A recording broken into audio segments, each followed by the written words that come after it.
Hey, good morning. We are here. We are here. We are glorious. And I got to turn this off apparently because I think I'm not I'm muted or something. I don't know. Anyway, hope everybody having a great morning. Hang with me one second. I'm going to get this figured out. Hang on, caller.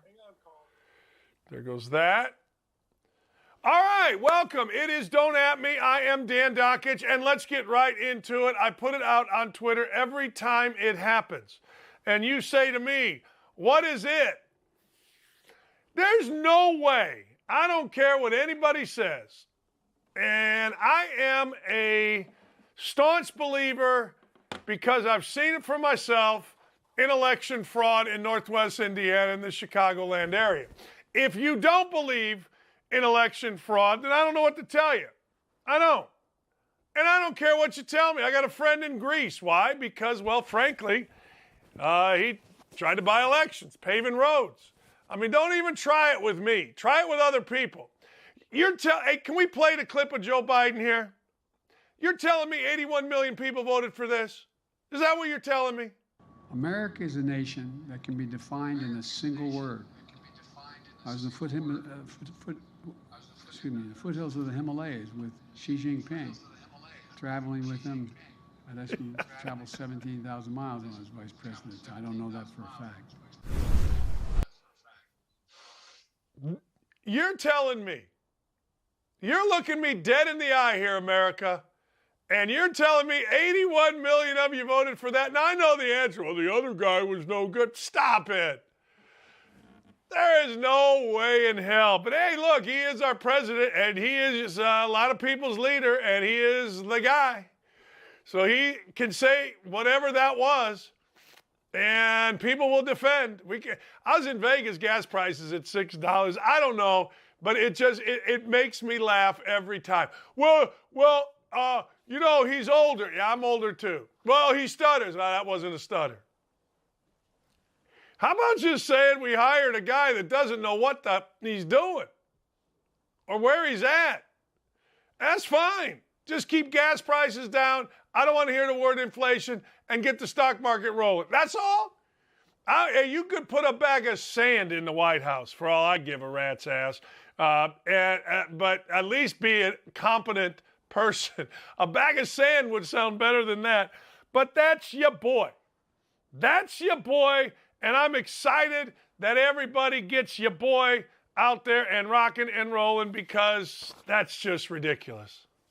And it's every day. And every day I put it out there, and every day people lose their mind, and every day people go, oh, you suck. Imagine how bad the other guy was. No, it's not a matter of how bad the other guy was. It's just simply a matter of whatever happened in the middle of the night happened in the middle of the night.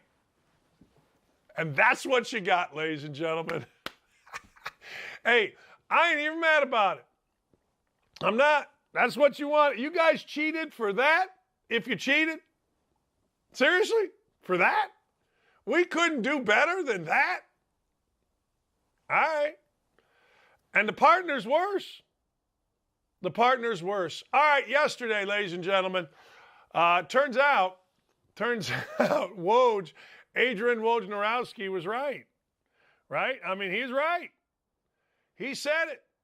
Hey, Frank Vogel going to be fired. Guess what? Frank Vogel was fired. Well, sourced says he was going to be fired. And, Woj showed himself to just be a parasite. If you want to be a parasite, be a parasite. He's a popular parasite. He's a rich parasite. So there you go.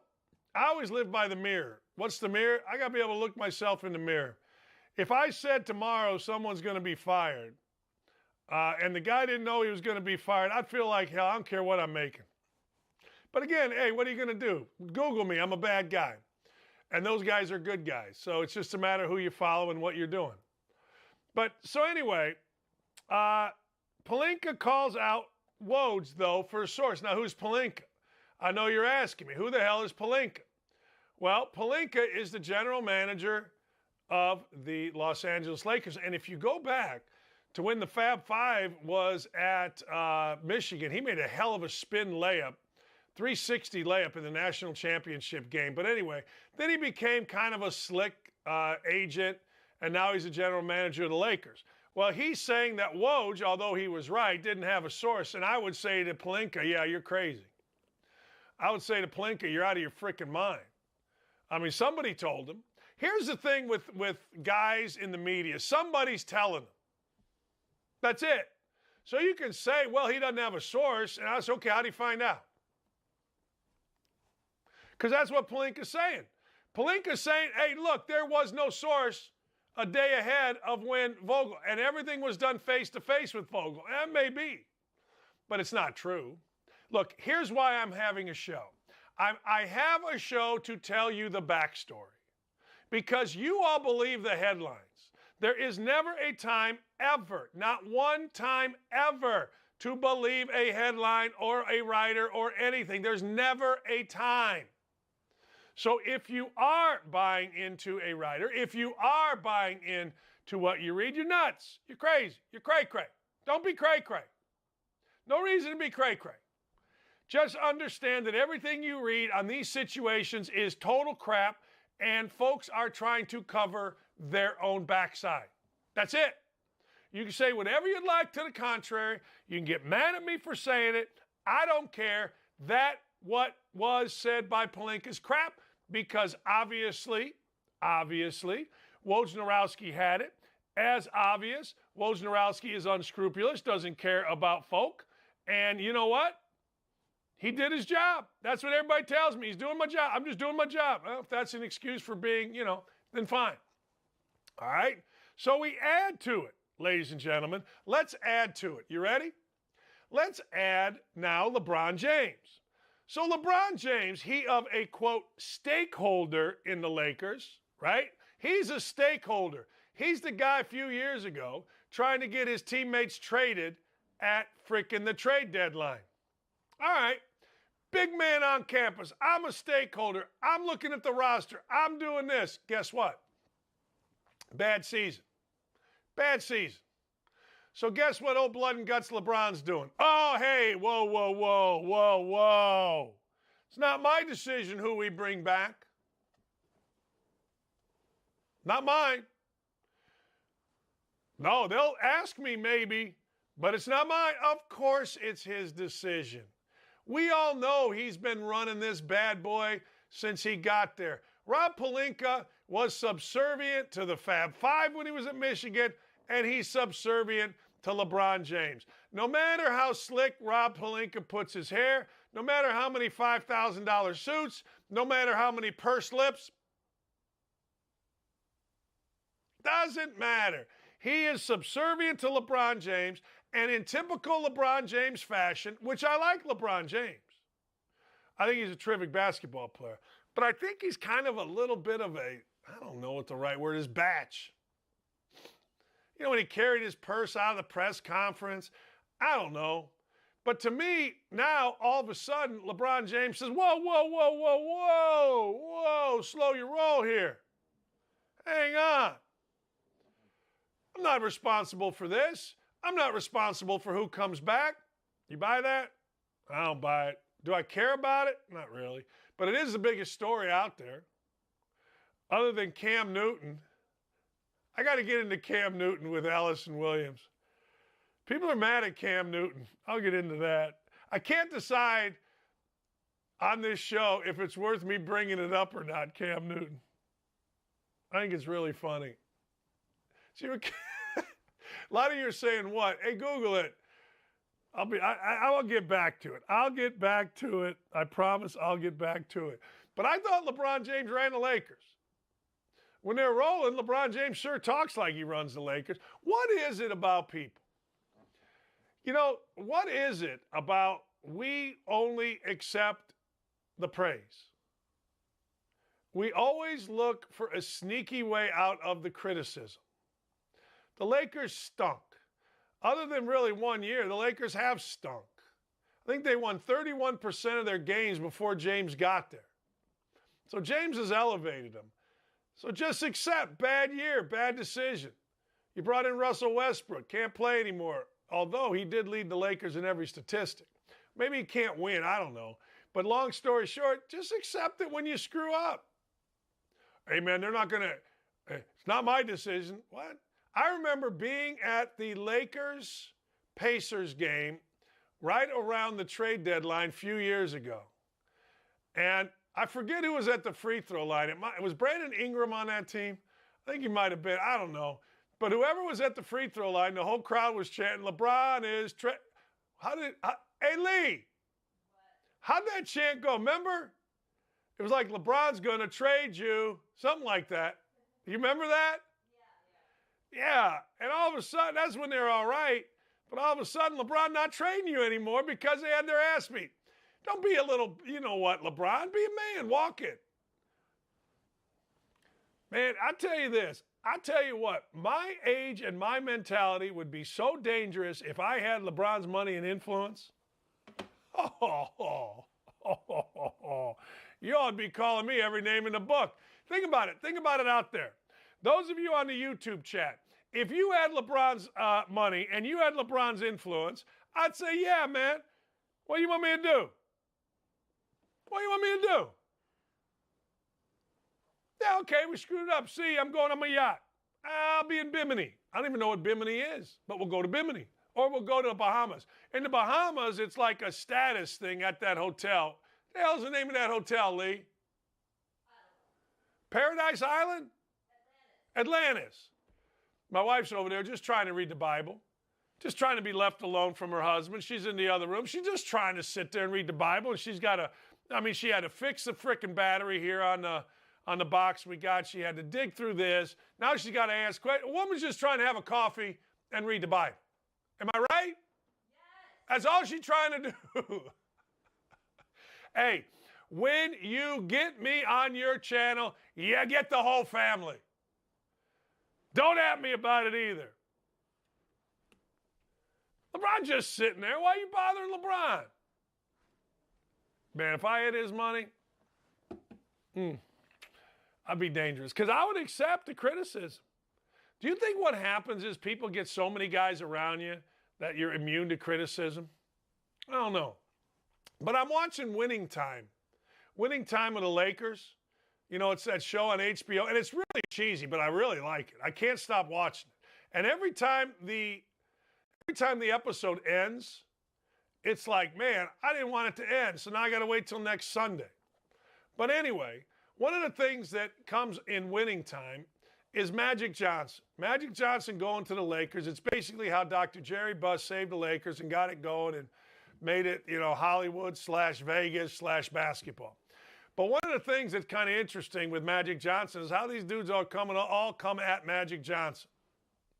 Man, people coming at you, people coming at you, people coming at you. And eventually Magic Johnson obviously becomes, settles down, loses his mind, obviously. He's got all kind of crazy stuff going on, but eventually stays with his wife. And it's really a pretty good story. Although Magic Johnson on Twitter is one of the funniest things ever. Today I have a red shirt. Oh. But anyway, so it made me think about a guy like LeBron James. I got to believe you multiply by 10, 20, 50 what was coming at Magic Johnson in 1979, 1980, as opposed to LeBron James right now. Could you imagine? My wife and I and my friend Bart Fox took a tour. Was it Universal Studios, Lee? Lee? Oh, she went upstairs.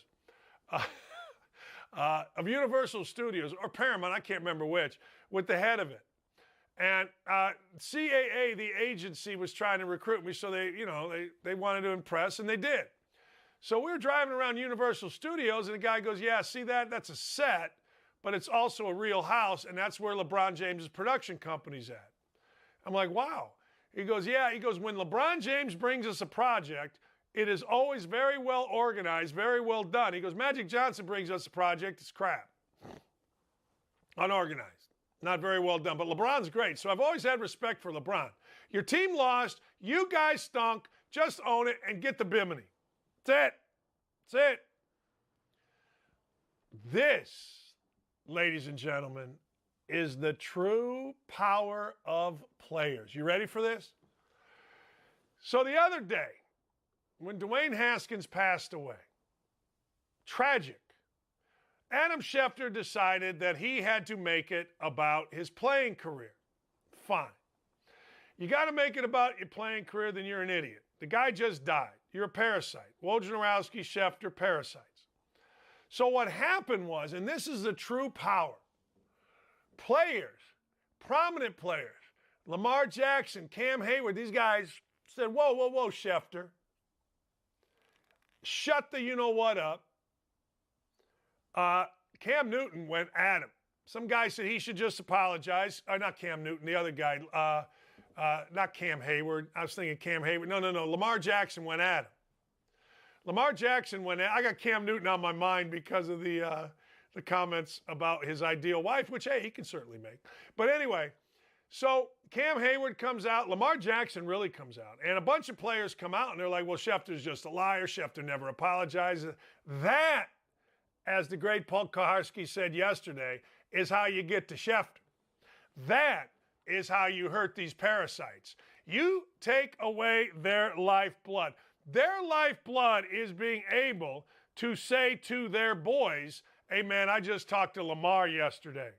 Oh, really? Oh, okay. What'd you do? Why doesn't ESPN have it on their page? They got about a third baseman apologizes for choice words after errors, but they don't have anything about Schefter apologizing. Why is that? Only those of us not involved in ESPN when we screw up? Okay. All right. Well, anyway, so Schefter apologizes, right? Which is fine, which is great. I mean, yay, Rod, go fight, win. We all make mistakes. However, when you look at Schefter's apology, the beauty of it, the absolute beauty of it is this. He talks about upsetting the players in the league and apologizing to the players in the league. Now, let me explain something to you. That's the true power that players have. You can talk about the NFLPA, and certainly it's powerful, but the true power is you control the narrative as a player by not feeding little parasites information that has made them rich. Players, agents, and coaches, and owners and GMs have made Adam Schefter not only rich, but he's the damn gatekeeper. He's the information. What do they say? Information is power. Well, guess who controls the power? Schefter. Why? Because all these little slaps in the NFL can't wait to run to little Shefty and tell them, so he'll put it out with his millions of followers. He'll talk about it on ESPN, and I don't understand what the hell everybody gets out of it. Hey, this is true. Guys and their agents will say, hey, copy and paste this part of my contract and send it to Schefter. Why? So Schefter will put it out there. Why? So it makes a player look good. Why? Don't know. Don't know why you give a guy like Schefter, an uninteresting guy with a big mouth and will screw you if he can against somebody more powerful. I'll never understand why people give a guy like Schefter the power. This isn't against Schefter. He's brilliant. He understands what he's doing. He has turned this into $10 million a year. $10 million. Think about that. To do what? Well, I was talking to Chris Ballard, and Chris Ballard said, hey, $10 million. More fame than he ever imagined. Because players are dumb enough to run to him. Because the system is set up that dude owns all the players. A bad tweet by Schefter, guess what? You're screwed. I think that should change. And then, of course, Schefter did what guys do, which is fine. He went and, quote, honored the life of Dwayne Haskins. He don't know Dwayne Haskins. I guarantee you 1,000 times over, I've been, not with him, but I've been with other dudes at ESPN in the lunchroom. What are they talking about? Oh, this guy's a bust. This guy can't play. This guy no grip. I guarantee you 1,000 times. That's what little Shefty, Scrappy. That's what little Scrappy has been doing. What a load of crap. What a complete load of crap. And I got to tell you, I've had enough of it. Players, this is your opportunity. I'm going to talk to Bobby Carpenter about this. This is your freaking opportunity.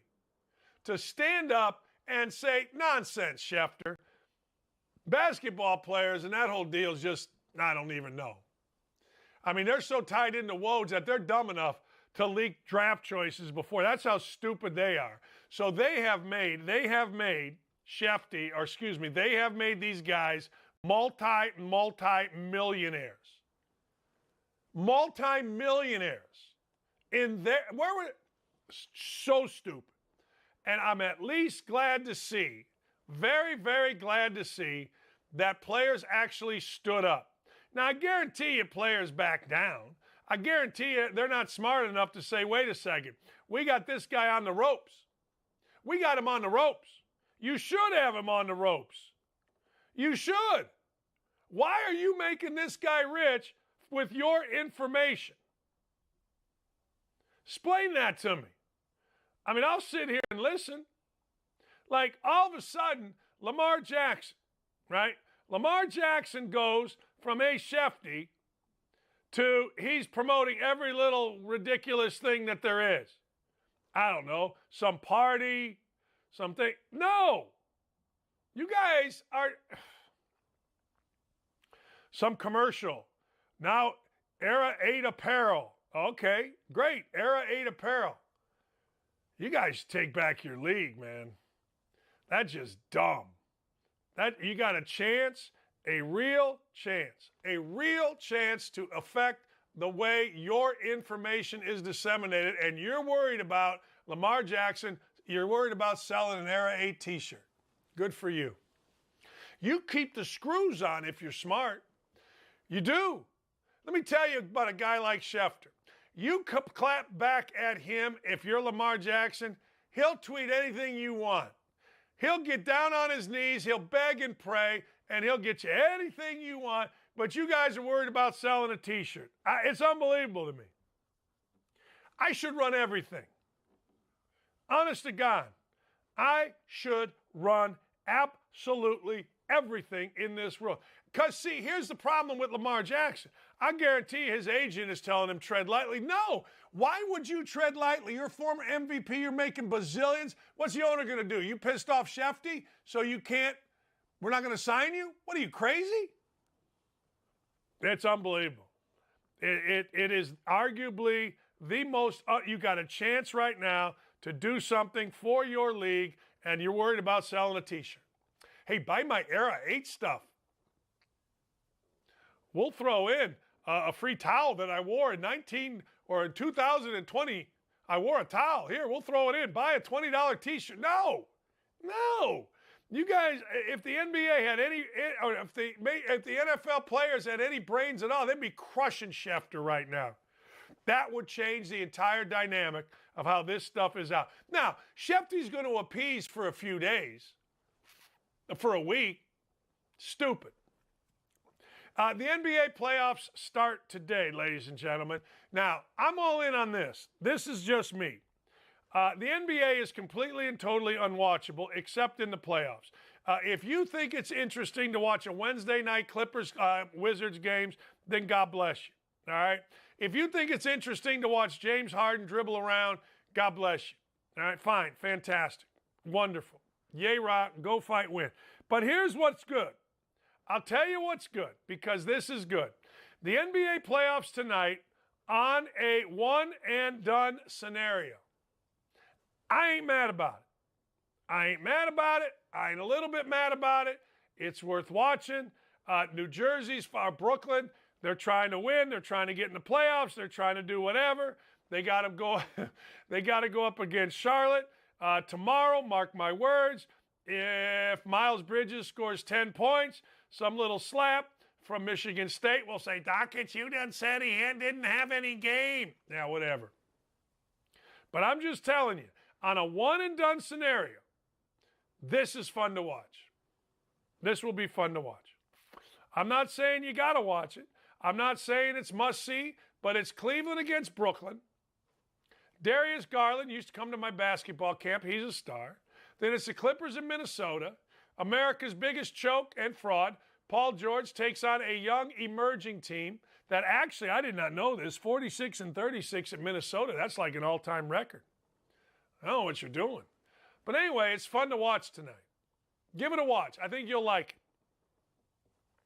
I mean, I don't know if it's weird, the way the playoffs go about it. You got play-in games. If you lose this one, you still have another chance, all that kind of stuff.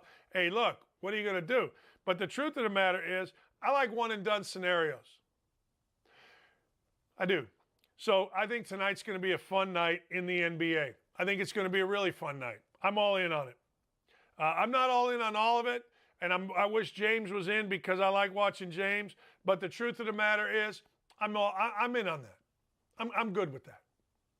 All right, last thing, and I don't know how much you pay attention to this.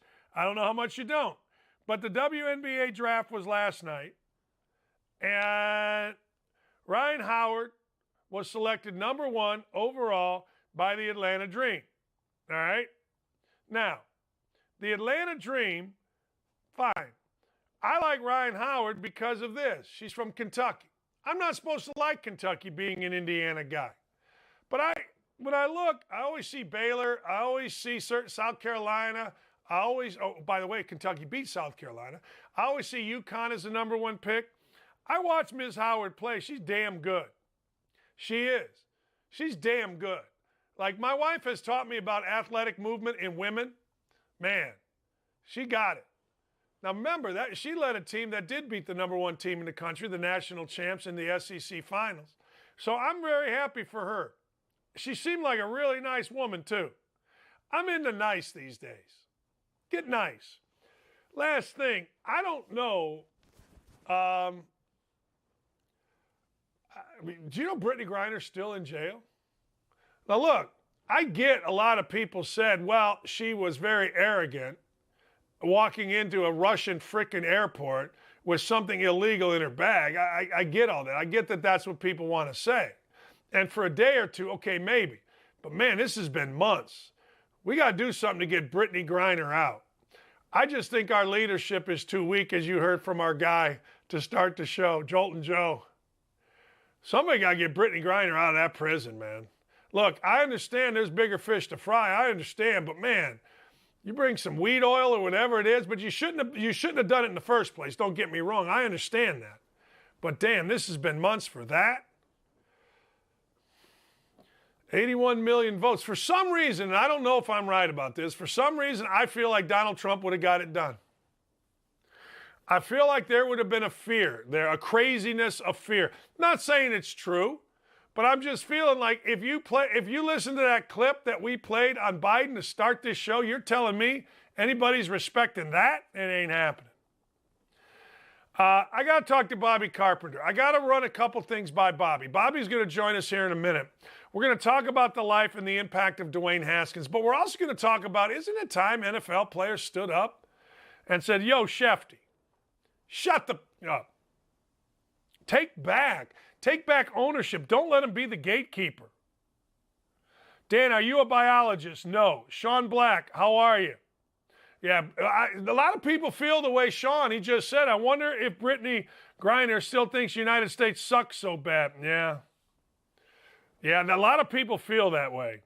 I feel like Trump would have got this done. I feel when you're weak at the top, man, you are screwed. And we're weak at the top. Hubba-da-bobba-da-bobba-da-boo is what Biden said to start this show. Man. Yeah, Jody Shelton should probably be a conservative when she returns. Yeah, I hope we get her out of there. Seriously, man. I have a good friend was in a German jail. He was selling jeans. They arrested him. I helped get him out with my buddy Uwe Blab. It ain't pretty, man. I hope we get her out. It's been too long. All right, Bobby Carpenter going to join us when we come back in a minute.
All right, the great Bobby Carpenter at BCarp3 joins us. All right, I got a couple things. I'm leading with, I don't think people kind of understand the impact Dwayne Haskins had on Ohio State, right, in his time there.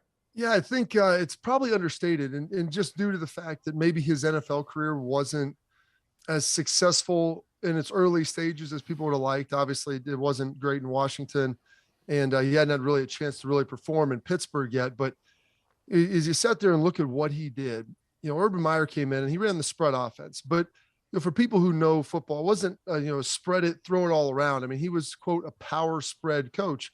And so what his goal was is we're going to spread people out and run traditional runs, power with your quarterback, with your running back, run some jet sweeps. But it wasn't something where, hey, we're going to try to throw it for 5,000 yards.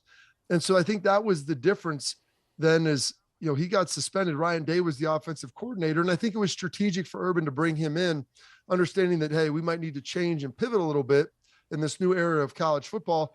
And all Dwayne Haskins does is go out and throw 50 touchdowns, 5,000 yards. And really, for my money, if you look at it, no one had been more impactful on the Big Ten from the quarterback position and really kind of changing what the conference was and, and kind of elevating it to, more of a passing league since Drew Brees all the way back in, the late 90s when they're airing it out. And nobody had seen that before in the Big Ten. And so then for Ohio State to kind of take that lead, going from Tress, who was run dominant, Urban, who was run dominant, then to Ryan Day, who brings in these NFL concepts. All of the concepts are great. The receivers are great, but you have to have the trigger man. And Dwayne Haskins was that guy. He was really good. He was a cool customer. And, for my money, watching him, like, he had some of the best arm talent you were going to find. He threw a pretty ball. He was accurate. And, it's just the process of learning how to play the quarterback position and continuing to learn how to lead a team. But he had really one of the great single seasons you were ever going to find. And honestly, I'm almost stunned that he didn't end up winning the Heisman Trophy that year based upon everything that he had reset at a place like Ohio State, is known to obviously have a couple good players here and there. Yeah, I mean, I remember watching. You and I were doing it. You were with Tess, and I was with Adnan. And I remember walking down, and I'm sitting there watching I think it was J.T. Barrett, Dwayne Haskins, Joe Burrow, and that kid Tate Martell. And I'm on the field watching, and they're throwing, and I look at Mark Pantonio is the recruiting coordinator? And Pantonio, he comes over, he goes, "Hey, Dan, how you doing?" I go, "Man, I don't know much, but I know J.T. Barrett's your quarterback, but that guy right there, Dwayne Haskins, is the next quarterback, because that's the kind of dude Urban Meyer likes right there, right?" And, Joe Burrow's become great. Martell struggled. But it seemed like he had an energy to him too, right? An enthusiasm. Yeah, he was a guy that smiled, had a quiet confidence, and you have to have that to play the quarterback position. And, that's what I think was so endearing to him, to all of his teammates, at college and then the professional level was, he had that smile. He always wanted to play at Ohio State. He was a guy from the DC area, and he really enjoyed playing. Like you said, Dan, when you watched him throw the football, and it's the same thing as watching people shoot a basketball. Like, there's certain dudes that just comes out of their hand a little bit differently. Like, no matter how many times I throw a football, or no matter how many times I throw a baseball or shoot a basketball, like, I'm never going to have that flick of the wrist that makes it look so effortless and so natural. And Dwayne Haskins was one of those guys who ultimately have that. So when you combine that, the guy who, loved the game, was a competitor, and, had a very charismatic personality, very quiet, but it was a subtle charisma that people loved. That's when you find usually a special quarterback. Yeah, and then he goes out and does what he does. Bobby, I'm gonna throw you my theory. You ready? I know you know Adam Schefter. He may be a good friend of yours. I know him. I've worked a game with him, rode with him. I got to tell you, Adam Schefter's tweet, fine. If people want to make it about his career, there's nothing you can do about that. I always tell people you can make, if somebody gets to that level, or hell, even playing at Ohio State or me playing at Indiana, I say, you have no idea how hard it is just to get to that level. So if I didn't do as well as you think I should do, screw you. I got, it wasn't easy to get to the level that guys get to. Bobby, former players came out, yourself included. You weren't overly, you weren't harsh, but you were critical. Lamar Jackson, really harsh. Bunch of different guys. Cam Hayward, really harsh.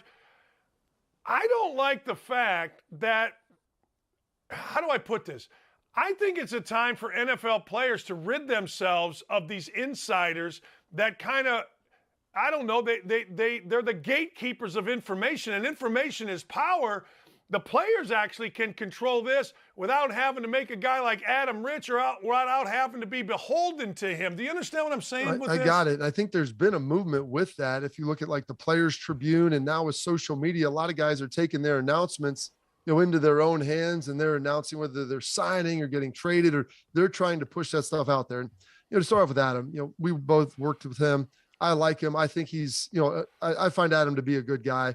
I think he gets so much information. I don't really think that there was any true malice in it. And I was like thinking to myself, because I've heard him explain some of this stuff before. It's like, well, how am I trying to bring this and relate this to sports?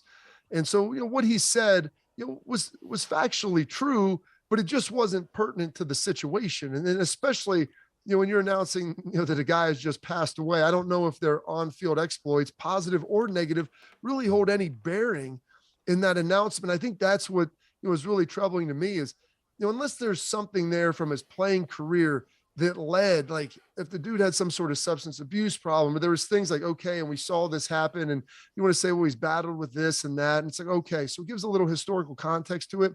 But when a guy got hit by a car and you're thinking, man, like, how does him struggling or even being a Hall of Famer, if Tom Brady gets hit by a car tomorrow, I don't need to see 7-time Super Bowl champ Tom Brady, passes away. I just wanted to say, hey, Tom Brady, NFL player, passed away. This is what happened. More news to come later, whatever it is. Like, because they're human beings, they have families. Dwayne Haskins just got married. He has a wife.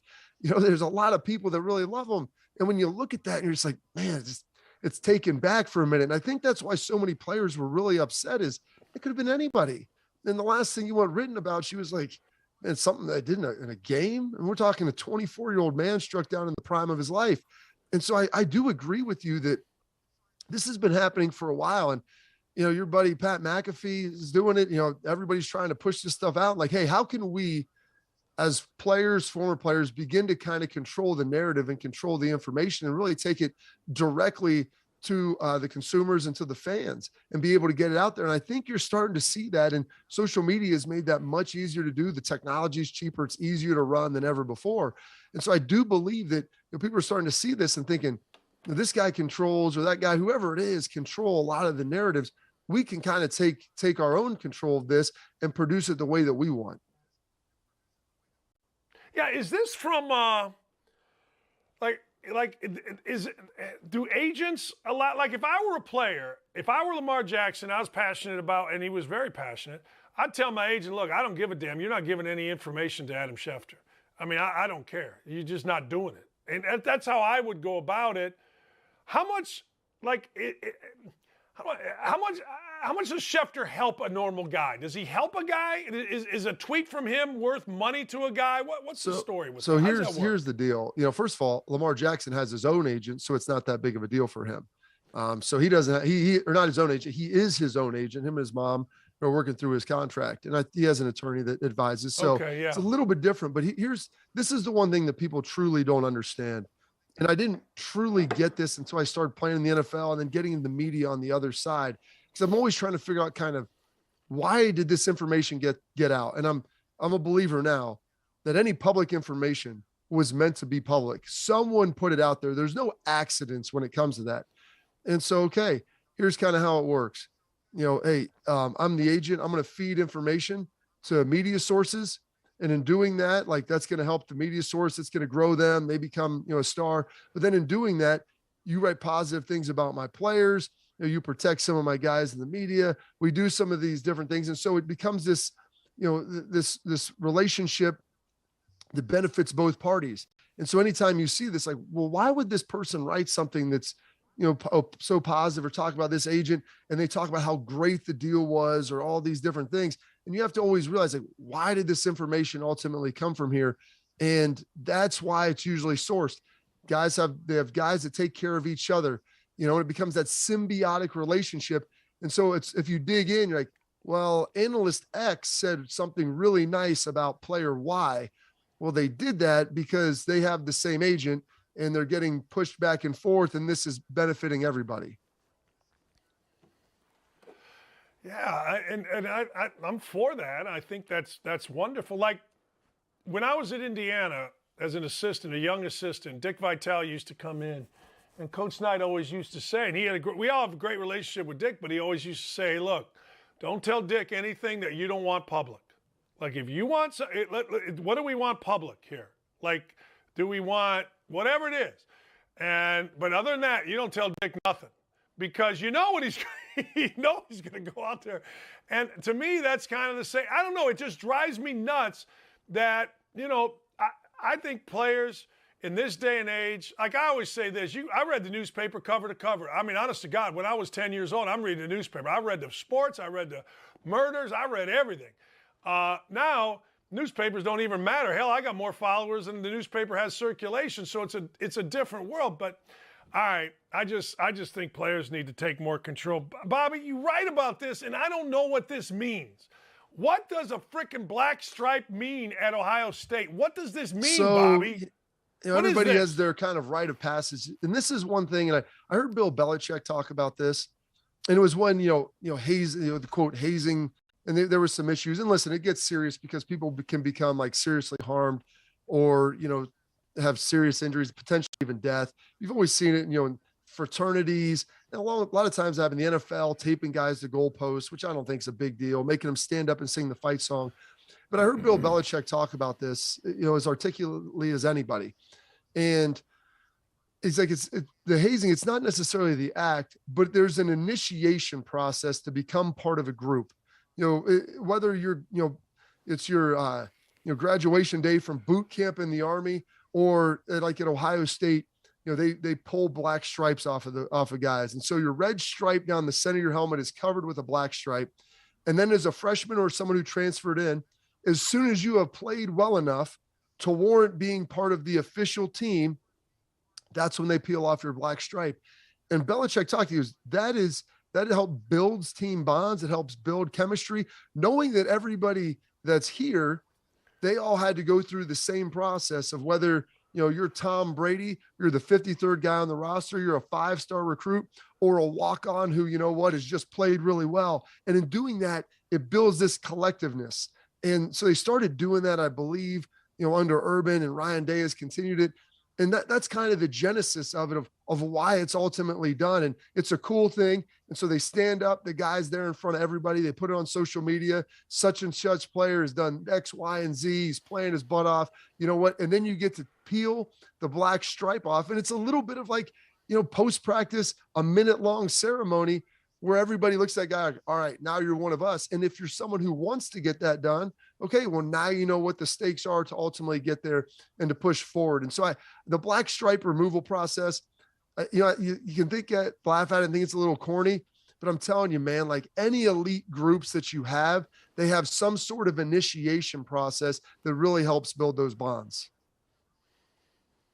That makes sense. Again, 100 years ago, we didn't have hazing at Indiana. Knight would not have it, but I'll never forget putting on my practice gear, and it was Kent Benson's old gear, who was 6'11", 280 pounds, and I'm sitting here 6'5", 180, and it was like, yeah, well, you got to earn a real practice jersey. I'm like, oh man, I'm running around soaking wet in this thing that weighs 1,000 pounds. I get that, and I liked it.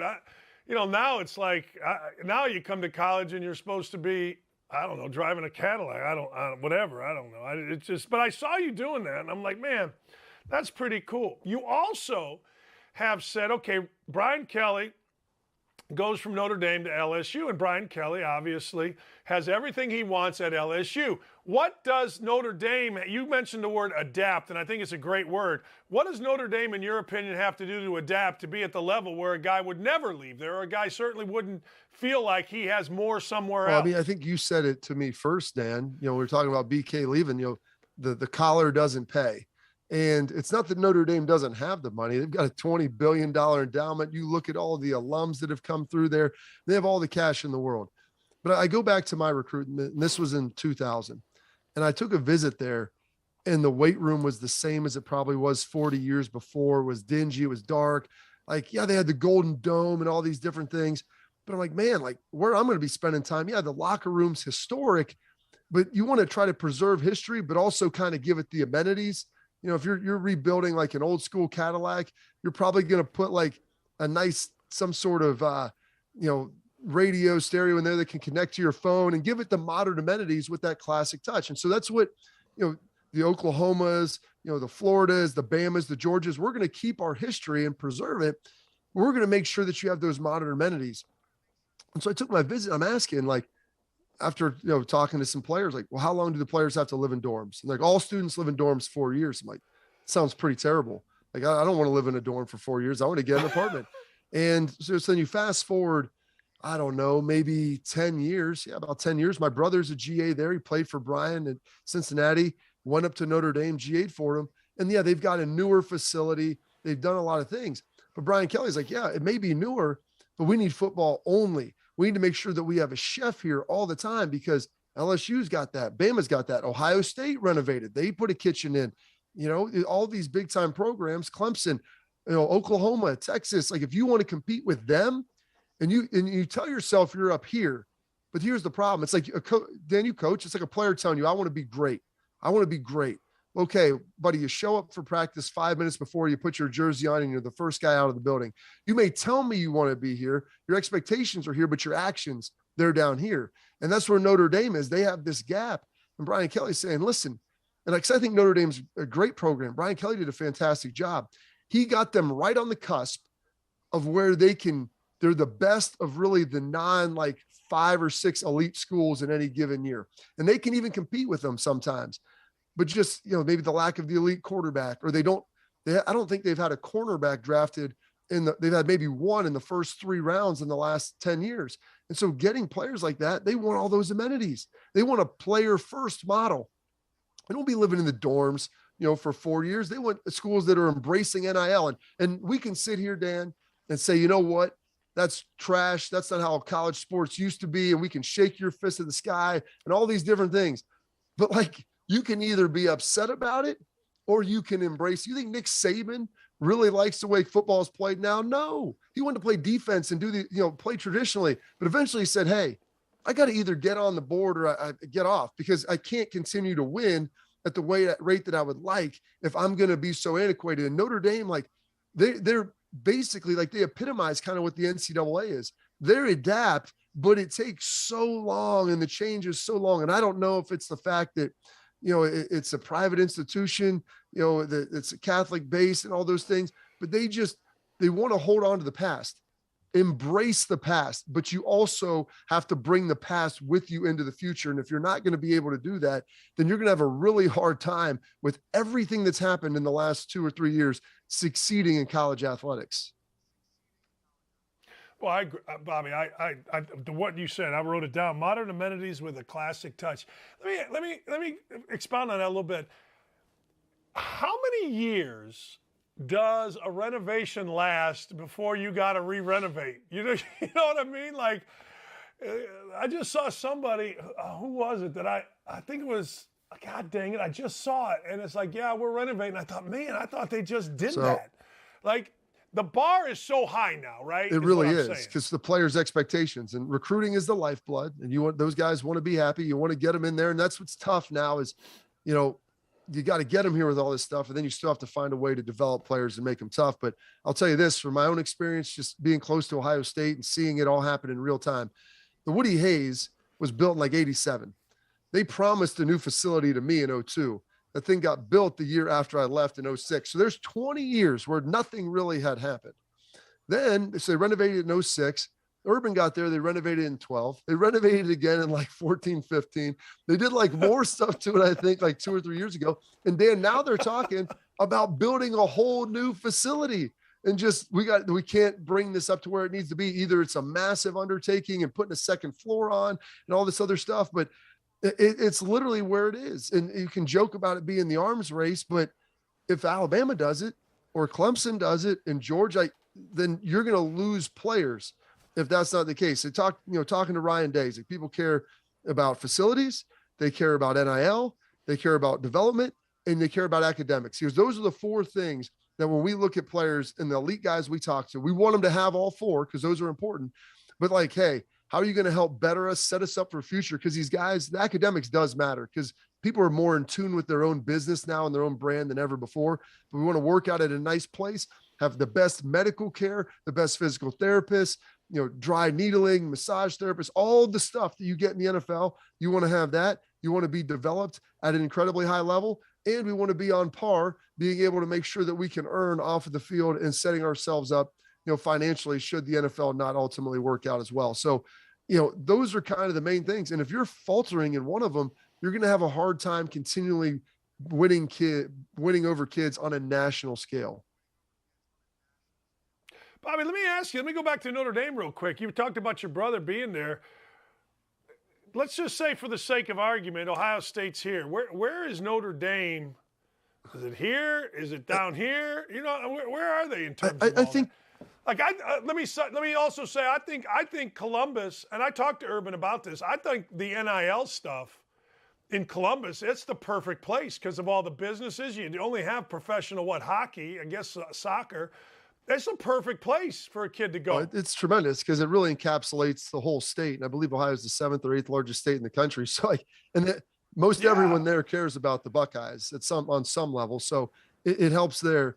I would say, like, Notre Dame, they're not terribly far apart, but you've seen this before where and it used to be like this in women's basketball, and it's kind of flattened out a little bit, where you may be the 6th best team, but the difference between the 6th best and the 5th best might be a 15-point spread. And I don't think the spread is quite that large for Notre Dame as where maybe an Ohio State or Alabama is, because they just need to do some things. And then they have the money to do it. They can afford, it's just a matter of their desire and their willingness to say, hey, I know that all of our students live in dorms, but maybe our athletes don't need to after their second year, and get them out and get them some opportunities and embrace NIL, and to make sure that, hey, if you want to get a burger at 10 o'clock on a Thursday night, Dan Dakich can go walk over and they're going to make you a hamburger. Like, that was something that didn't exist forever, but now it's something that the NCAA you're allowed to have happen. And so players like that, they want to be able to embrace and enjoy it. Yeah, I don't blame them. And I'm so with you on the other thing that you said, Bobby, which is, man, if I would tell my coaches, the only thing I want to hear you guys talking about the NIL is how great it is and how great we're going to be at it, right? That's it. Whatever you believe, I don't care. But I want to hear how great it is and how great we're going to be at it for everybody. There's no other way to go about it, right? Because then here's the thing. For so many years, like, people love Dabo Swinney for his player first and all this stuff and loving everybody. And he's coming out like he's vehemently opposed to it. And that's great. And you're still going to probably be able to get some guys. But if all else is equal, and I can go make $50,000 a year going one place and zero going to another, because you're not going to really embrace it on that level. I mean, it's really hard to ask a kid who may not come from a lot to turn that down, given the fact that literally everything else is equal. I'm not talking about, going to, Ohio State versus going to like a Ball State. But if you're talking about like Clemson versus Ohio State, or Clemson versus Bama, or Clemson versus Georgia, and those other schools are going to provide these opportunities there, and they're going to embrace them and say, hey, you might necessarily love this, but we're going to try to do it the right way. I mean, you may not love your kids being texted and being on the phone, but understanding, like, that's a part of the world now. And so you can be angry about it, but you're not going to change it. It's exactly right. No, that is that is exactly right. Let me go back to what you said about Dabo Swinney. Like, you can't walk the comments back. You and I both know that guys use that against you. He's not exactly, Clemson is wonderful. They've made it great, but it's not exactly Alabama or Ohio State where you have an entire state behind you. I think that's dangerous for Dabo to be. I'll give him credit. It's dangerous for him to be that honest, is it not? I always respect people, Dan, that are going to come out and say exactly what they think and what they believe.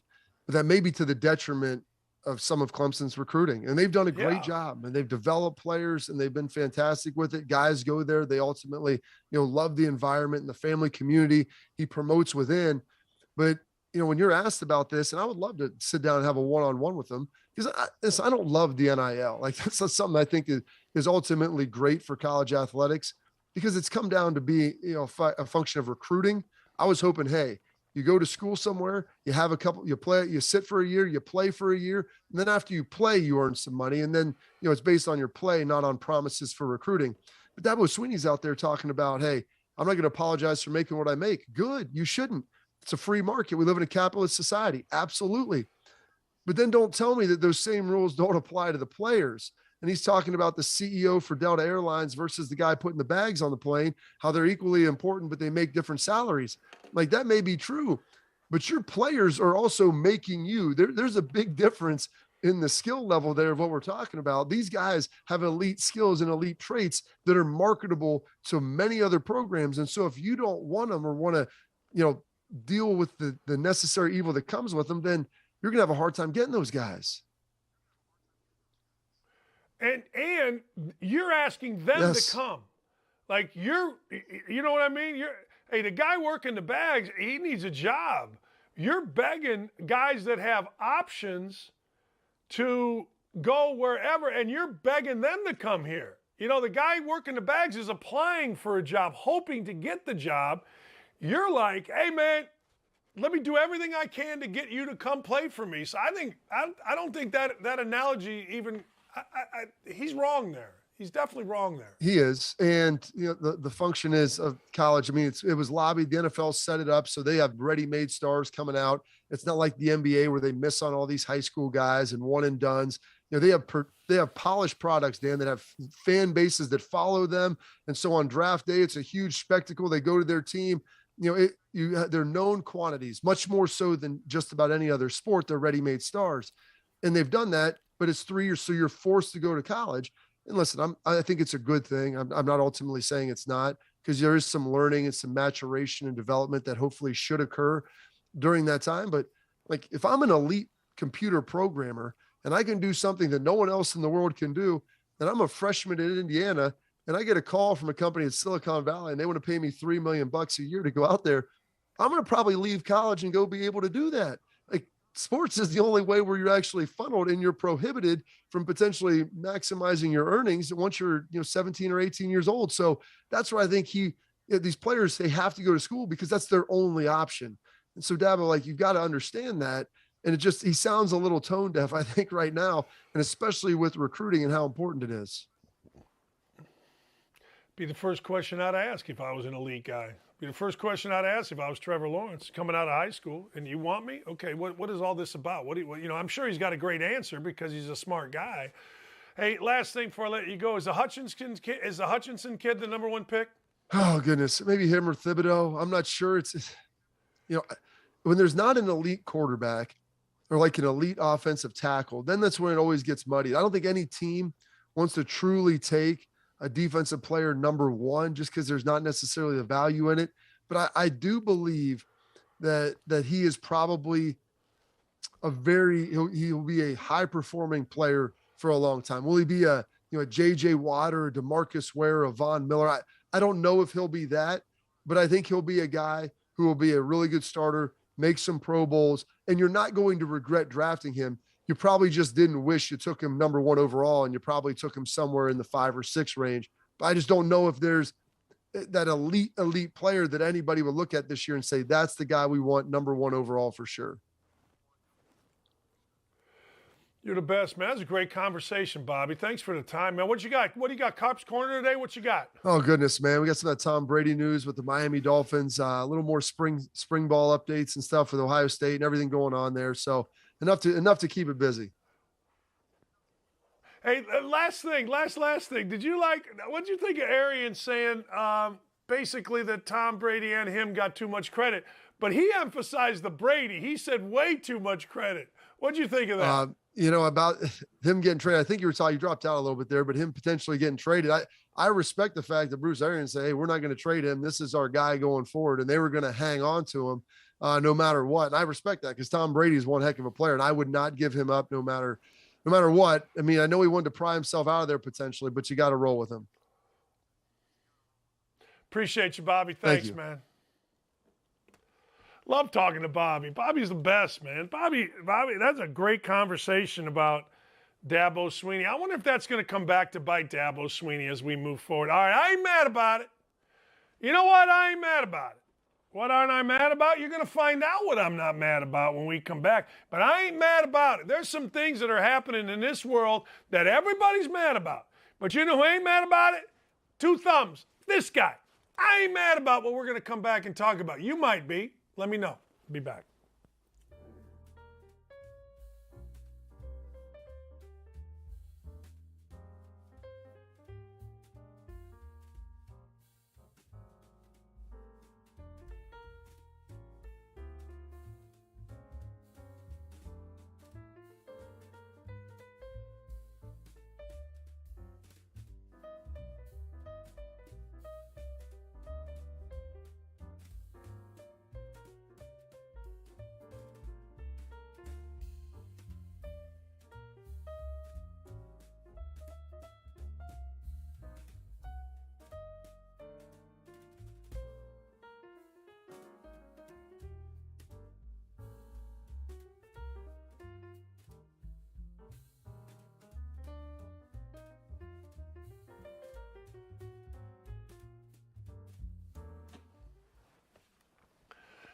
I had a lot of fun with Bobby Carpenter. This show's getting good. I'll tell you what.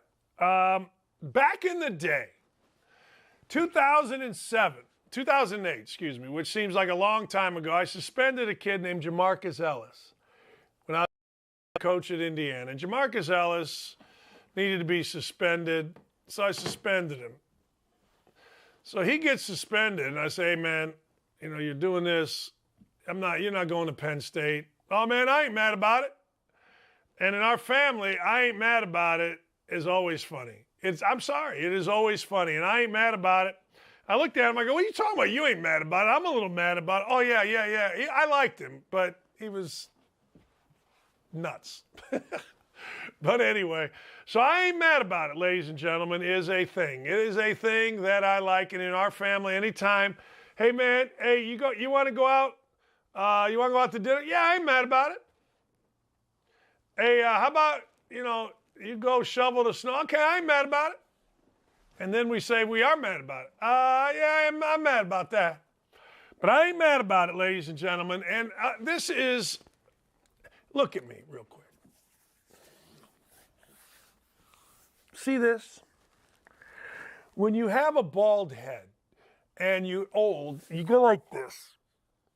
When you're disgusted, when you're just like, what the hell are we doing? What are we doing in this world? Ron DeSantis is the governor of Florida. Ron DeSantis wanted and did started an initiative basically saying this: we want fatherhood to matter. We want fathers to matter. We want fathers as a part of kids' lives. So they start this initiative. It's about fathers. And if you want, I'm going to make sure I have this right. So Tony Dungy is a part of this initiative. DeSantis has signed a bill promoting programs, listen to this, that will help fathers spend more time at home and act as role models for at-risk kids. Ron DeSantis signed a child welfare bill today that promotes responsible fatherhood in Florida. The idiots on Twitter, let me back up. So Tony Dungy, who has been a big advocate of what is called all pro dads, all right? Tony Dungy has been on billboards here in Indy. He has donated his time. He's been in meetings. He's on boards of all pro dads. Tony Dungy decides that he's going to support Ron DeSantis. All right? One of the great failures in this world, and I don't give a damn what you think, is our lack of fathers. Fatherless homes. Listen to this. According to the census, 19.5 million children, more than 1 in 4, live without a father. Now, I'm going to tell you something about this, and I don't give a damn what purple-haired crazy person comes after me. When my father died, I was about 50. It was 8 years ago. And it changed me. Even at that age, I didn't have direction for a while. Imagine if you grew up without a father. So the bill gives $70 million in funding to foster youth and struggling fathers. It aims to fortify resources for the Department of Children and Family, and intends to help more fathers involve themselves in their children's life. So this bill gets signed. He wants also, DeSantis, to hold absentee fathers accountable for not paying their fair share. He gave better homes and family. He's trying to do something. Tony Dungy thanked DeSantis in a speech. He thanked him for helping craft a playbook to, quote, tackle the issues of fatherless homes. Dungy said, I asked Abe Brown, how do these young boys, 19, 20, 21, get in prison? He told me it's not socioeconomic, it's not racial, it's not education, it's none of that. 95% of these boys did not grow up with their father. So, of course, Twitter loses their mind and accuses Dungy of attacking children and the LGBT community. Stop it. Stop. Stop it. Hey, look. This Shayna Wright. Tony Dungy has been anti-black, homophobic, and into respectable politics since forever. Would not be surprised if he was a member of the GOP. Same goes for Mike Tirico. Shut up. Somebody actually smart said this, Miles Commodore. Black men in America make up about 6% of U.S. population, but black males make up half the prison population in this country. A huge reason for this is lack of fathers in the black community. Tony Dungy and Ron DeSantis should be applauded. George Wrightster is a former tight end. People coming for Dungy for standing with Governor DeSantis after signing a fatherhood initiative are what's wrong with America. Novel concept. People are neither all good or not bad. Maybe the governor you don't like did a good thing. How is it possible in this world that we hate something for fathers? See, here's the deal. I don't care what your lifestyle is, but your lifestyle isn't going to dominate. I don't care. You do whatever you want to do. You put whatever you want out there. But it shouldn't dominate other lifestyles. In fact, it shouldn't dominate a vast majority of lifestyles. It shouldn't dominate what the hell is trying to happen for kids that don't have fathers. I mean, I'm so tired of us being so afraid to stand up to these different communities. Screw that. Good for Tony Dungy. Good for Ron DeSantis. Good for Florida. Put more fathers. Give more fathers opportunity. I've said forever, fathers, get off your backside. I say it all the time. Heck, Obama came out and talked about the number one crisis in the United States is fatherless homes. You know what the current clown does? The current clown says white supremacy is the biggest problem. How idiotic. How idiotic. And look, come at me, whatever initials you got, I don't care. But the idea that Tony Dungy, a guy who this has been his thing, is catching grief for standing with a governor that just provided $70 million to help youth have a frickin' father. So what, it didn't go to your group, the $70 million. You'll be all right. Hell, your group is like 1% of the frickin' population. But you got to dominate everything? If you support this, that means you're anti that? It's all crap. And I've had enough of it. I've had enough. Give more money to fathers. Or help fathers. And fathers, how about you stop whining? How about you stop having kids? And how about you stop being a damn dad? Anyone can go around having sex and producing kids. Can you be a dad, you chicken blanks? Get out there and be a dad. Well, easy for you to say. You're right, it is. You know why it's easy for me to say? Because I have a father, or had a father, that showed me what the hell it is. But what, because every dime doesn't go to your specific thing, or because a guy is perceived as anti-this, anti-that? Hell, it drives me nuts. I can't wait to talk to Allison Williams about it. It drives me nuts. Every dime, you got to go where, or we're going to blast everything. Screw that. I've said forever, Twitter's the worst thing in the world because it gives complete entitled idiots a voice. And every little slight, It's all crap. Elon Musk refusing a board position on Twitter is awesome. I ain't mad about it. I ain't mad about it even a little bit. Because Elon Musk can buy more Twitter now. If he's on a board, apparently he can't. I want Elon Musk to buy Twitter. I wish I could buy Twitter. If I bought Twitter, I would cancel it. I'd take a huge loss. I would eliminate it and let some other guy start something else. But Elon Musk on Twitter has all the little wokies mad, and we're going to cater to them. I'll tell you what I would do with all the little wokies that can't think outside their own thoughts. And not only all the little wokies, but every freaking buddy that can't look at something else and say interesting, as opposed to saying cancel. I'd get rid of you so fast your head would spin. If I were the college president, it would be unbelievable. First day I got there, I would sit everybody down, have a discussion, see who can't think outside their own little brain and get rid of them, and pay off their tenure. Honest to God, let's get some people in here that can think, can have conversations, can actually say, well, you know what, I'm this, but certainly I respect that. We don't have that in our country. We have nothing. All we have is, well, can you believe Tony Dungy back said something about Michael Sam's back 20 years ago? Shut up. Shut up. You know what? Screw you. Tony Dungy's done more good in his life than 99.99999%. He's been a better role model. He's been in prisons here walking around. Yeah, it's amazing to me. Well, he's anti-LGBT. No, he's not. No, he's not. He made a statement about what he believes. If you don't like it, fine, lash out. But shut the hell up when it comes to helping us something that's a real cause here, which is fatherhoods, or fatherless children. God dang. And I hope people have the, you know what, to stand up against this kind of idiocy. You know what I mean? It's unbelievable. Dungy's a great dude. He is a great dude. And the idea that somebody, well, he doesn't support my LGBT, he doesn't support that. Shut up. Tired of it.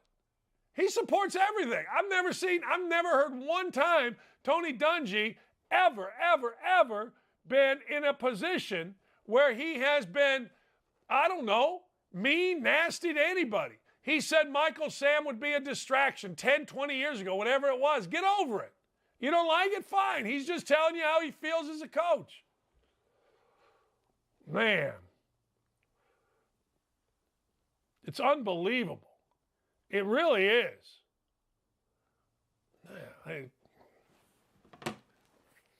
The LGBT, everybody's mad. Just stop. That has nothing to do with you. Not one damn thing to do with you. Kid Rock and Trump on tour, and I love it. I ain't mad about it. Because why? I don't need Trump, but I love Kid Rock. I'll tell you this right now. A friend of mine worked in the White House. He said one of the greatest days, it was Sarah Palin, Ted Nugent, Donald Trump, and Kid Rock coming down the stairs. He said it was unbelievable. If you don't like Kid Rock, that's on you. I didn't like Kid Rock until what? I went to a concert. And then guess what? Give me some Kid Rock. Hey, Lee! We going to Kid Rock? The voice is going. That wasn't very manly. I don't blame her for not answering. Yeah, we're going to Kid Rock. Apparently, Donald Trump gives the introduction and everybody loses their mind. Good. You don't like it? Good for you. Tough. Don't go. It's simple. You don't like it. I want to see Donald Trump. Good. Don't go. I want to see Kid Rock. I'm going to see Kid Rock. Donald Trump opening up. I can't wait to see the crowd's reaction. Well, he's this, he's that. Shut up. Donald Trump only became a racist when he ran for president. Before, he was like the guy. I mean, look at the pictures. I mean, honest to God. He runs for president. You got to find a narrative, and now he's the worst human being alive. Screw you. Screw that. I ain't having it. Not having it at all. It's garbage. I'm going to see Kid Rock. If Donald Trump is the guy in the video, better. Kid Rock and Kool and the Gang and Uncle Kracker, one of the best concerts that I have ever been to. And if you're not some closed-minded jackass that says, well, he's a misogynist, he's this, he said this, shut up. Shut up. Seriously. Kid Rock, bus trip. I own a bus along with some of my buddies. My boy Funky, Toby, Big Fat Bob. Yeah, we got to have a bus. We own a bus. We had a bad bus, but the bus got hit by a trash truck. Boom! Unfortunately for Ray's Trash, we have lawyers, my brother and another, that are on our little deal in our bus. So what? Ray's, because they screwed up our bus, it was their fault, they got us a new bus. So bus trip, Kid Rock, LMB, which means love my brothers, and away we go. That's right. We're going. Mandatory attendance, LMB. I'm in. Lee, bus trip, Kid Rock. Done. In. Well, you're racist, sexist. Shut up. Just shut up. I'm going to see a concert that I like. Leave me alone. Kid Rock in concert is awesome. He's flying. He's playing the guitar. He's smoking a cigar. He's wickety-wickety. He's got bourbon going. He's the best. And I'll tell you this, when Kool and the Gang came out with the horns, oh. Well, you can't go because in 2016, Donald Trump said this. I don't care. Hey, look, let me tell you something.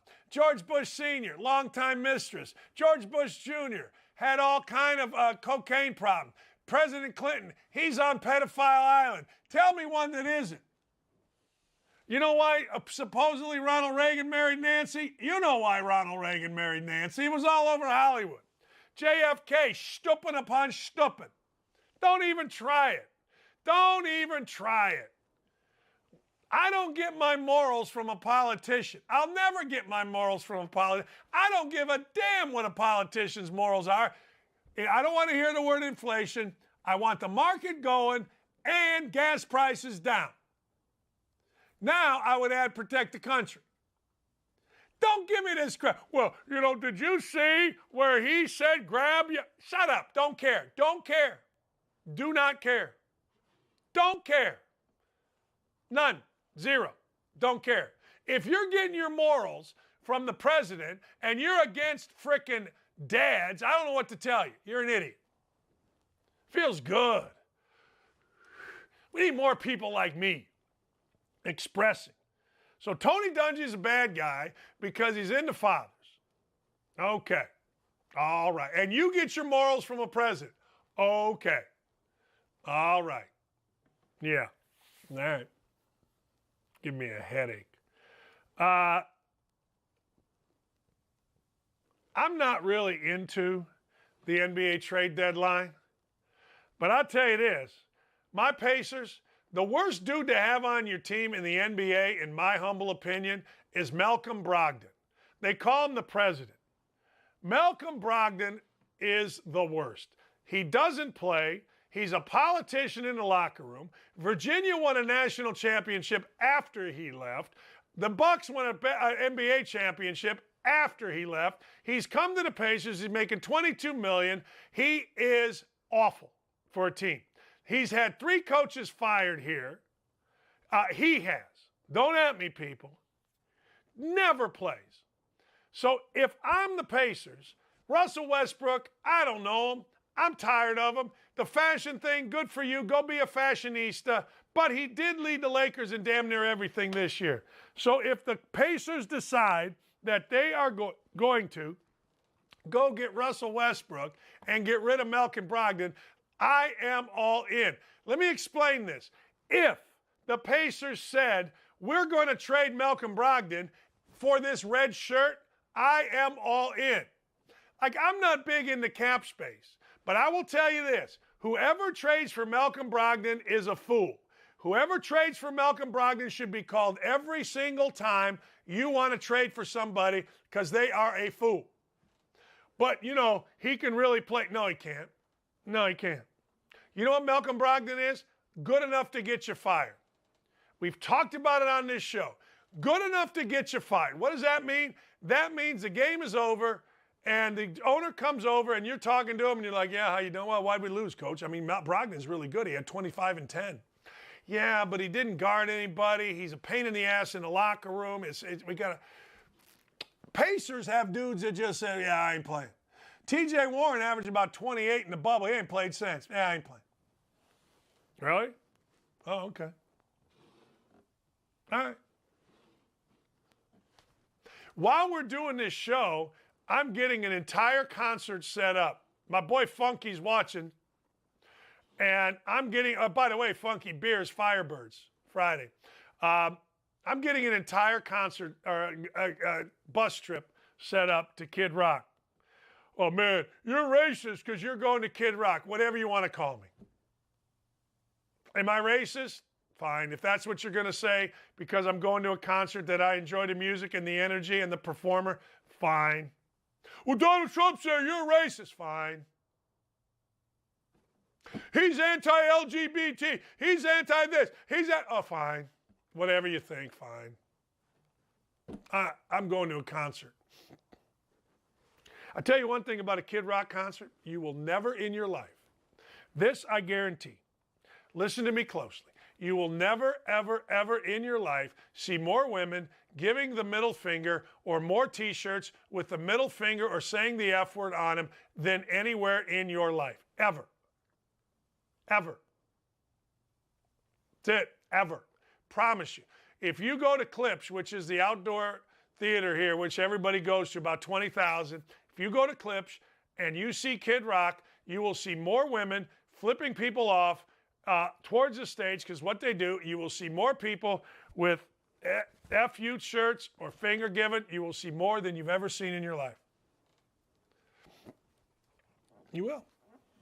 You want to know one of the reasons I love doing this show? Because I can say things like I just said. Could you imagine saying that at ESPN? Huh. So when people say, oh, man, they fired you at ESPN. No, they didn't.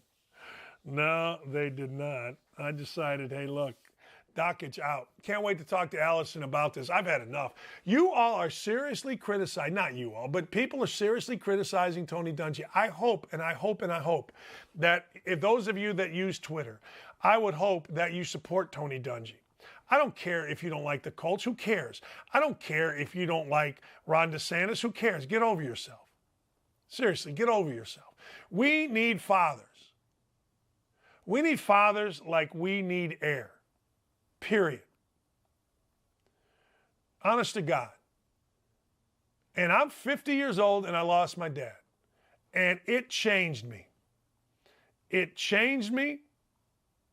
It changed me. It changed me. I'm telling you. It made me looser. I didn't have that accountability that I had at 50. Can you imagine at 12? Imagine at 15?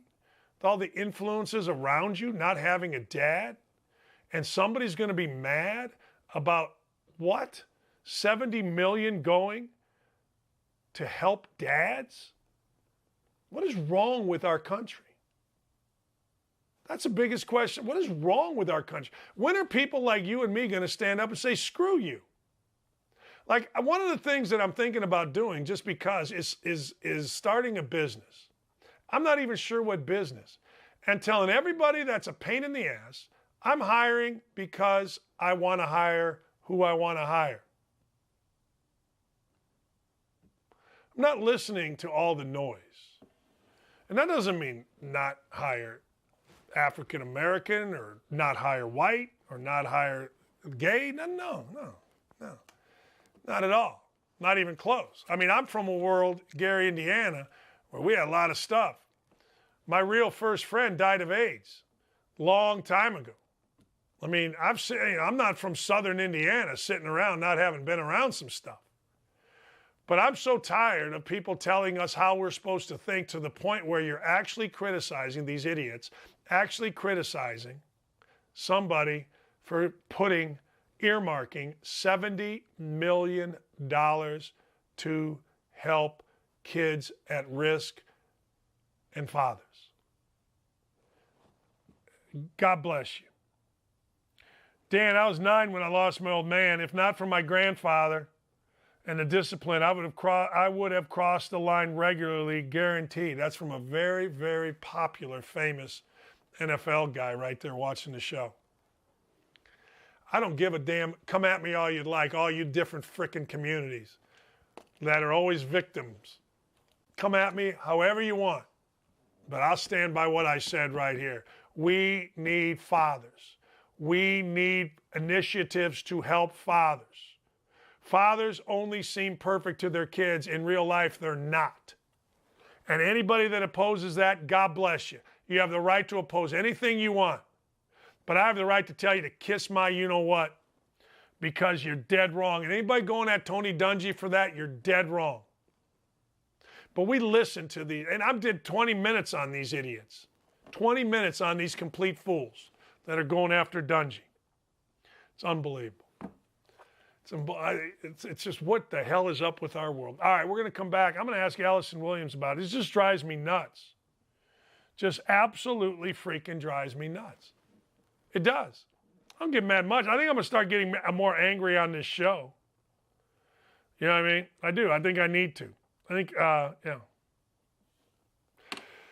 Yeah, Dan, this is from Coop. Tony Dungy is the worst because he believes fathers are critical to the family unit. Wokeness is a cloak that evil people wear so they can carry out their atrocities and save face. You got it. John Gordon, the author, says, I love Tony Dungy. You're damn right. Me too. Absolutely. Call me all your names, man. Hell, I got in trouble at ESPN for not going in a pool with with one idiot woman professor. I don't even know. The world is nuts. Y'all are nuts. I'm here to save it. We'll be right back. Allison Williams and I will save the world when we come back. Ah!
The level of intellect on this show just has gone up exponentially because Allison Williams, who, by the way, everybody in America owes an apology to, joins us. A-dubs, I just went off because I don't understand how our world is mad at Tony Dungy and Ron DeSantis because they signed a bill to give $70 million to help dads be better dads. What the hell are we doing in this country? We have lost our damn minds. I will tell you that much. Yeah. Honest to God, it seems like there is, well, first of all, there's this automatic, it doesn't matter what you do, I don't like it because I don't like you reaction, right? So if we're not aligned politically, it doesn't matter if it's like a bill to save puppies and give clean water to everybody on the planet, something's wrong with it because we are not aligned politically, so we can't agree on anything. If we can't agree to help strengthen American families and provide support for people to be better parents and fathers, where have our values gone? And my thing is too, and look, I haven't looked into the bill like completely. I'm not into the weeds on it at all. It sounds like a very, very a great initiative, right? And my thing, like if Tony Dungy supports it, I support it. He's one of the best people we have in this country. And he's been a voice of reason and intellect and wisdom for so many people. He's been a mentor to so many. He is a man of great faith, of great morals. And I don't care or if he align like who he aligns with. If Tony Dungy says this is a good thing, it's probably a good thing. And if we're at the point where we're attacking him because he's standing next to somebody we don't agree with politically, problems probably with you, not the bill or Dungy or what's going on, because he is one of the best people you're going to find out there. That's exactly right. And we're all supposed to sit here and be scared of whatever freaking group. It's amazing. It's just freaking amazing. Yeah. Like every dime supposed to go to some group that represents 2% of the people in the country? Is every dime supposed to go there? Is every thought supposed to go there? We can't have both. We can't help, everything's supposed to go to somebody that feels marginalized or victimized every time? Is that what we're supposed to do? It seems like there's also like this concerted effort to attack the traditional American families. And I've never been a very conservative person prior to this. I've always considered myself probably a bit more progressive, but it just seems like every time you turn around, people are trying to take away power from parents. People are trying to dismiss the importance of family and like core family American values. And that's what's weird to me, because that was the one area that I felt like everybody united around, especially in this country in years past, was this idea of the importance of family. And it seems like now there's an attack on children, on families, on like traditional marriages. It doesn't add up. I don't understand why. I know, there's theories out there about how it's easier to break a country that loses its core values and traditions. But I'm not sure why something that supports parents is controversial and something that encourages a nuclear family is controversial. It seems like anytime you do something to try and preserve child parental rights and so forth, it's problematic. So, and not aligned with a certain side. And that to me is really concerning, because there's a greater issue at play here. And it seems like it's really an assault on a lot of the morals and values that this country has been built around. And like this to me seemed like such a blatantly obvious, okay, easy to get behind bill. And so did the one that DeSantis passed that requires that all high school students pass the financial literacy test, which is like how this is not already required is asinine. I mean, the shit you learn in high school that you never use again, and then you don't know how to balance a checkbook or understand interest rates or how loans work and credit cards work. And, what happens if you only make that minimum payment, and the type of basic things that you need to survive, especially financially in the world, are not taught in high school is asinine. And so he put into effect a law that would require high school students to pass a financial literacy test. No brainer, right? Like why people weren't following suit on that initiative. And now he's supporting families and fathers, and that's a problem. I don't know. I feel like we're getting so programmed to just despise anything that doesn't start with certain initials and support certain agendas. And we've lost our way a little bit. There's no question. I mean, if you don't support LGBT, whatever it is, it's a bad thing. It's horrible. You're anti this. You're anti. I don't get. There's no excuse for not helping all. Like if just because you're helping a father doesn't mean you're anti-LGBTQ. That doesn't mean that. It means you're helping something that the vast majority of people in this country are involved in, which is parenthood and a family. And why do we have to act like anything that's like a traditional male role is automatically bad?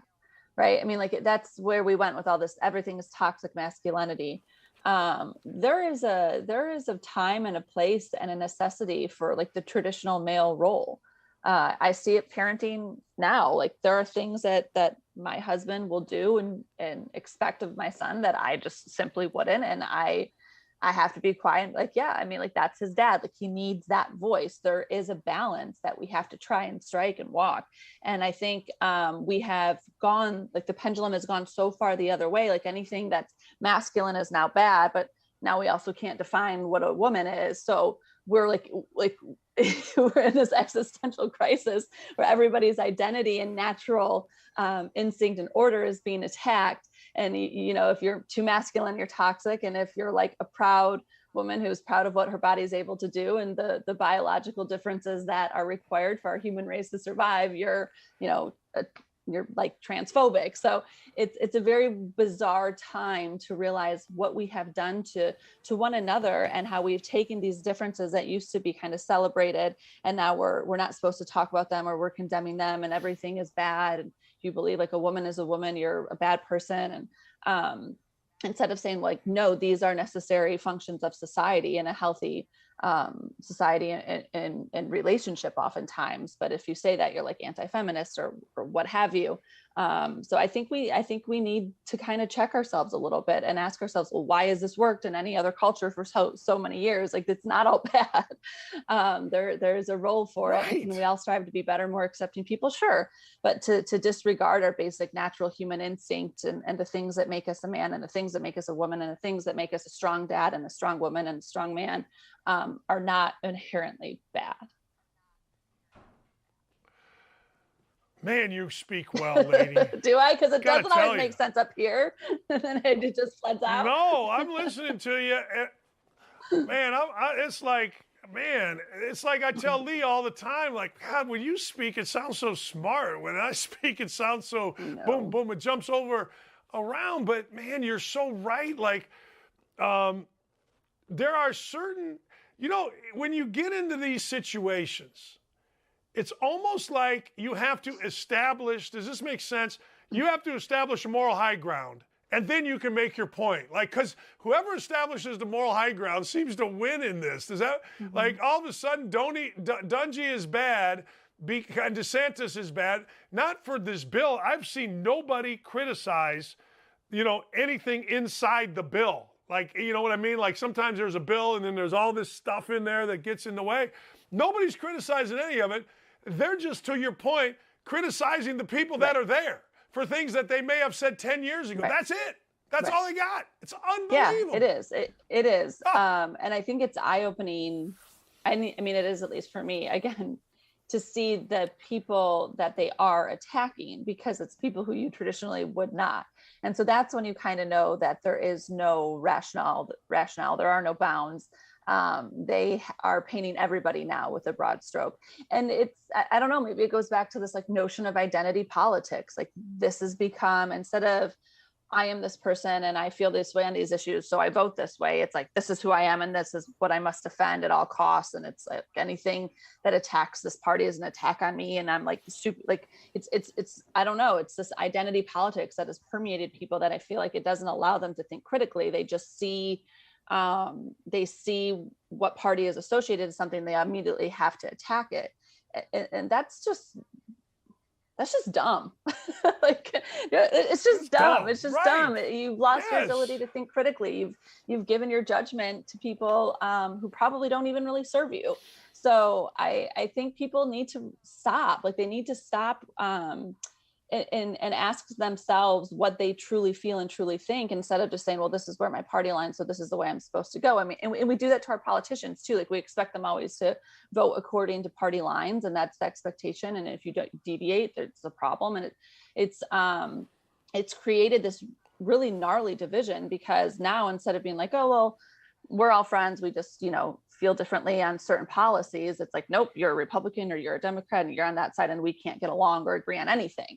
And that's just dumb, because we have more in common than we have apart, and we just don't ever focus on that. And if you can't figure out like, okay, hey, this is still Tony Dungy, who's been one of the most stand-up human beings of the last 100 years, like of our generation. Hey, maybe like there's some good to this, and maybe there's some things that could be positive in this, instead of just attacking it. Well, you've lost your ability to think critically. You know, it's interesting, to your point right there, that last point that you made, apparently soft drink companies think that because so-and-so is standing up for their product, we're going to buy it, right? I mean, that's what they think. So you got a guy standing up, Dungy, this isn't his product. This is just him saying, hey, I've been involved in all pro dads my whole life. I've had kids. I've had tragedy with my kids. I've lived it, on and on, supporting something. But yet, man, oh man, immediately we just crushed. I've always thought it was incredibly stupid. And I'm going back to when I was in high school. I've always thought it to be, and you know me, I'm dumb. But if I could figure this out, I assume everyone could figure it out. I always,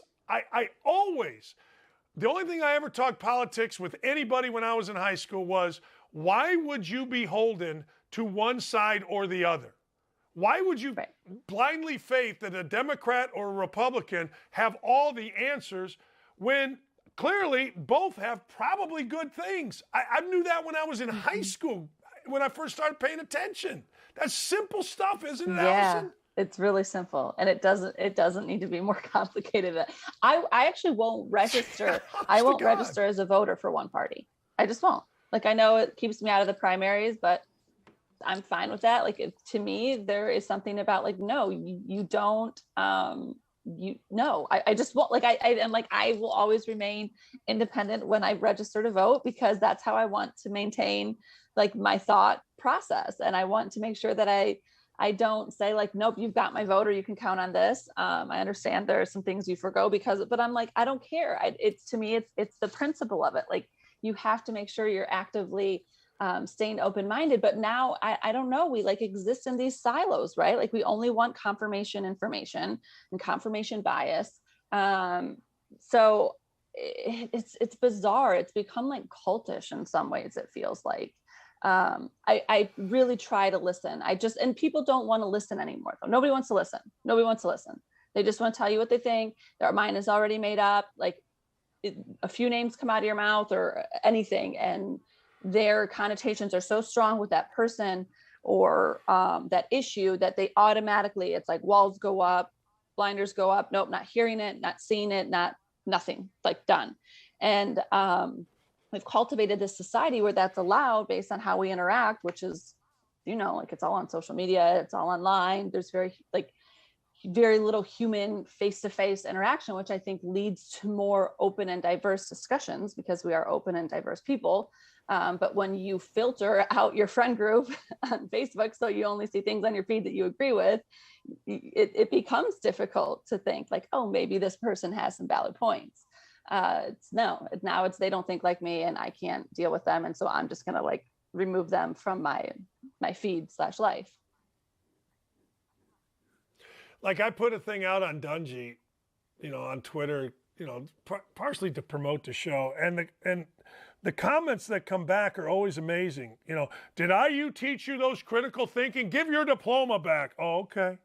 People who are showing graphs and charts, stop. It doesn't fit Dan's narrative. I mean, you can't have a conversation. You can't. You and I could do a show on this every week. Right. We could. Hey, let me ask you a question. You've been in situations before. You see the stuff with Adam Schefter and Dwayne Haskins? Schefter's catching a lot of hell.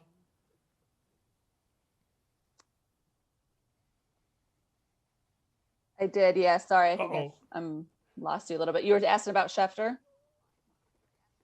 Yeah, what do you think of that? I think that is the times we live in where there's a rush to be first, and we've lost a bit of our humanity.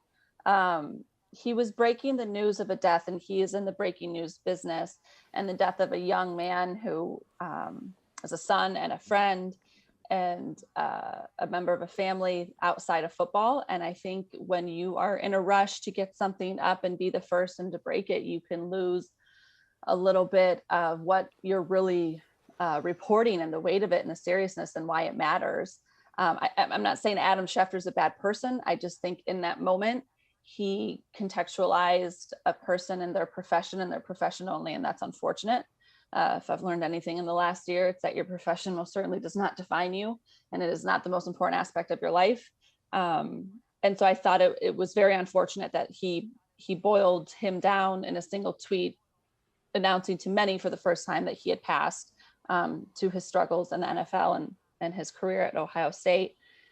So yes, it was unfortunate. I'm not here to blast Adam Schefter. I know he's apologized. I'm sure he regrets it. And in retrospect, he could see why it was received the way it was received.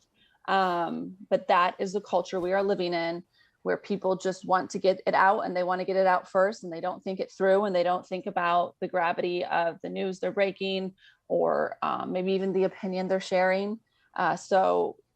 Look, it's super unfortunate. It's a horrible tragedy for Haskins and his family and those he leaves behind. This was obviously a young man who had struggled, during his time. And I mean, mentally, and he talked about that the nagging insecurities that he dealt with, and some of the mental challenges and struggles he had to overcome.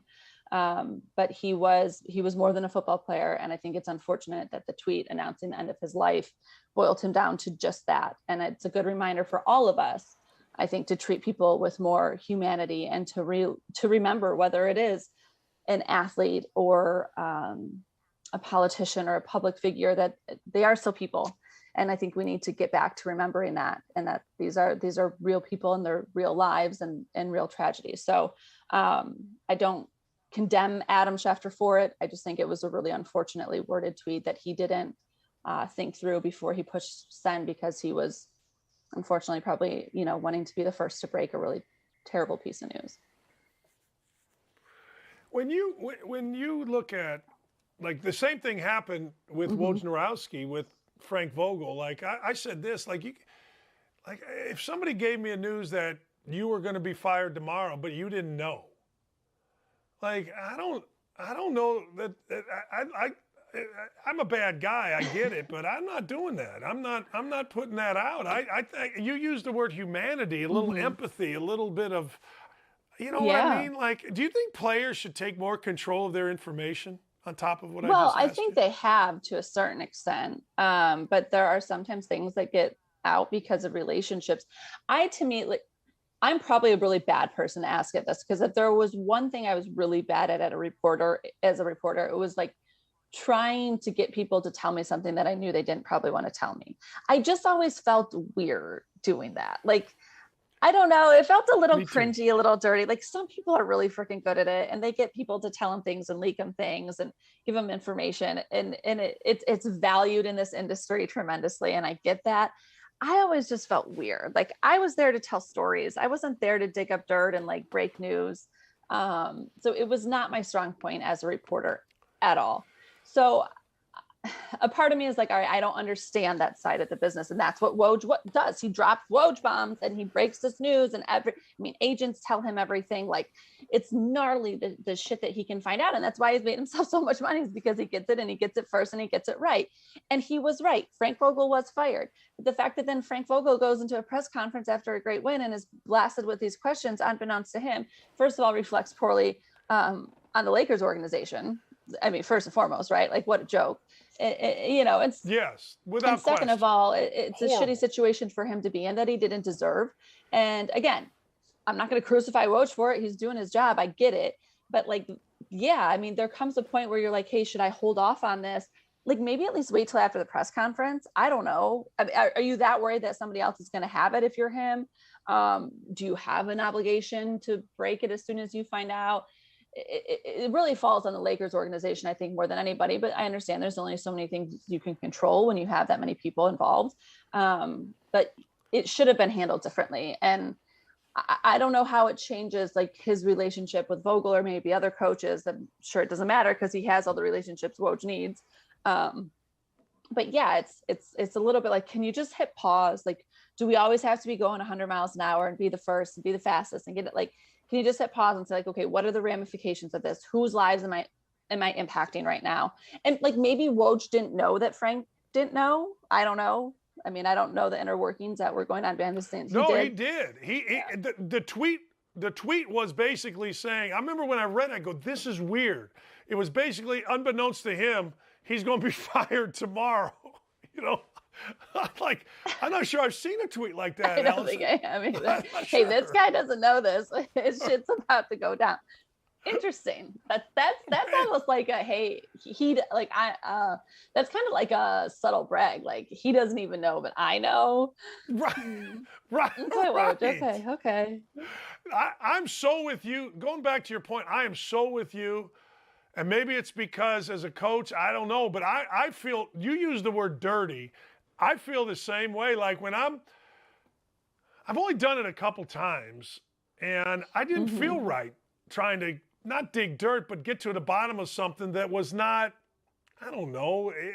I can remember it specifically. There was an incident on a high school bus here and a dad wanted to talk and I kept grilling him and finally he kind of cracked or whatever. I didn't feel great about that. Yeah. You know what I mean? I didn't feel like some great journalist, like I got this guy to admit what really happened. I don't know. Maybe maybe that's why we're talking here. That's why we're not making like 40 million a year.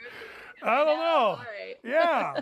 Touche. I mean, I don't know. I mean, it's because I'm sure, the one thing that I'm curious how you feel about this, does the excuse, well, that's my job, cover that type behavior? I mean, if it helps you sleep at night, yeah, I'm fine. If that's what you have to tell yourself, that's fine. I think you can acknowledge that it's not the best thing to do, but it's like you have to do it. I understand it, but it is part of his job. Like, that's what I get. I mean, he makes a shit ton of money and he makes it because he gets stuff first and he gets stuff that other people don't. So yeah, it is part of his job, but that doesn't mean you can't be a better person and still do your job. Does that make sense? Like, I think there's a balance there. Like, you can still say, okay, this is going to rock Frank Vogel's world and this is going to have a ripple effect and put him in a really awkward situation.